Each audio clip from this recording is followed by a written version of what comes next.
Hello friends, DNS મલ્ટીમીડિયામાં આપનું સ્વાગત છે. છેલ્લા 10 દિવસથી સુરત શહેરના સોશિયલ પ્લેટફોર્મ ઉપર જંકશન નામનું એક નવું કંઈક શરૂ થવા જઈ રહ્યું છે. ત્યારે જંકશન શું છે તે બાબતે આપણે પિયુષભાઈ ધાનાણી સાથે વાત કરશું. સુરત એશિયા ખંડનું કદાચ એકમાત્ર એવું શહેર છે કે જે ડાયમંડ અને ટેક્સટાઇલ સિટી તરીકે ઓળખાય છે, અને સુરત એક જંકશન છે. સુરતની અંદર ભારત દેશનું કોઈ એવું રાજ્ય અને કોઈ એવો જિલ્લો ના હોય કે જ્યાંનો એક નાગરિક અહીંયા રોજીરોટી માટે ન આવ્યો હોય. તો આવું જ્યારે જંકશન રૂપી એક સુરત છે, એની અંદર એક જંકશન નામનો કાર્યક્રમ અને જંકશન નામના એક પ્લેટફોર્મ ઉપર 150 કરતાં વધારે વ્યક્તિઓ ભેગા થાય છે. એટલે અમે એવું કહી શકીએ કે વ્યક્તિત્વને જોડતું એક સ્ટેશન એટલે જંકશન. અને આ જંકશનમાં માત્ર સુરત નહીં પણ ભારતના વિવિધ રાજ્યોથી અને ગુજરાતના વિવિધ મહાનગરો અને જિલ્લાઓથી લોકો આવી રહ્યા છે.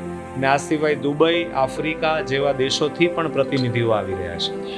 જી પિયુષભાઈ, જંકશનની આપણે જે વાત કરી કે અલગ અલગ વિશ્વના દેશોમાંથી ને બધી જગ્યાએથી આવે છે, એનો મૂળ ઉદ્દેશ્ય તમારા મગજમાં કેવી રીતે આવે કે જંકશન શું કામ કરવું છે? તે જંકશનનો આમ જોવા જાય તો કોઈ હેતુ કે ઉદ્દેશ્ય નથી, માત્ર ને માત્ર મળવું છે. અને આમ છતાંય આપણને એમ થાય કે ના, ઉદ્દેશ્ય વગર તો કેવી રીતે આટલું મોટું આયોજન અને આટલું વિશેષ આયોજન હોય. તો મને જે દેખાય છે, આ પ્રથમ જંકશન થવા જઈ રહ્યું છે.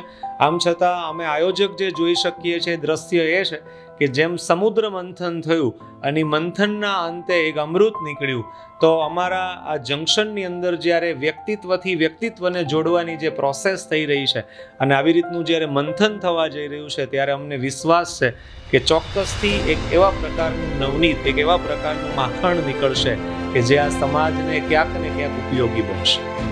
જી, આપણે જંકશન વિશેની વાત કરી તો લોકોને એ પણ જણાવીએ કે જંકશન ક્યારે થવાનું છે, કઈ જગ્યાએ થવાનું છે, એના વિશે થોડીક માહિતી આપો.